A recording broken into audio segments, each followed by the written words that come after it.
Treneri, tai kokios jūsų mintis po šiandienos mačo?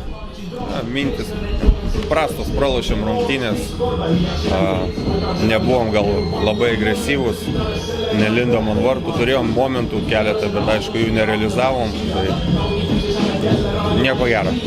Manot, kad pirmieji 2 įvarčiai buvo neteisingi, žiūrint pagal tai, kad komanda žaidė tik ganėtinai lygiai iki to momento?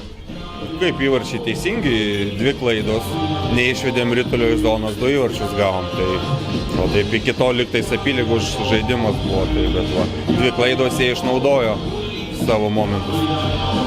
O ir vakarykštėse rungtynėse ir šiandienos neišėjo išnaudoti žaidžiant daugumoje, neįmušėt įvarčio žaidžiant daugumoje. Ar tai atkreipė dėmesį, nežinau, ar tai galėtumėte atkreipti dėmesį treniruočių metu?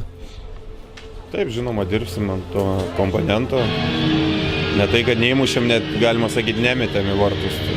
Estai gal agresyviai greitai žaidavo, mes tai perlaikom ritulį, tai dar ką, tai netikslus pasas, tai bandysim tobulinti šitą. Ar manote, kad šiuo metu, gana, kai nesiseka laimėti,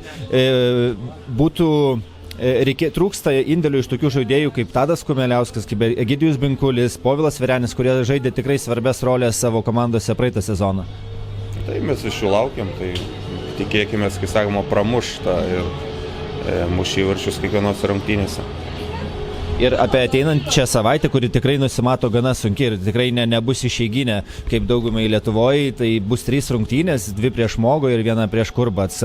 Kaip tikitės įveikti šią sunkią savaitę? Tai turbūt, kaip pamatėt, mums visos rungtynės yra sunkios ir nelengvos, tai toliau stengsimės, dirbsim, kovosim, tikrai nėra nei vieno priešininko, kurį mes ar nurašę ir ten labai garbinam dar kažkaip. Eisim, kovosim prieš visus, o kaip bus, matysim. Ačiū.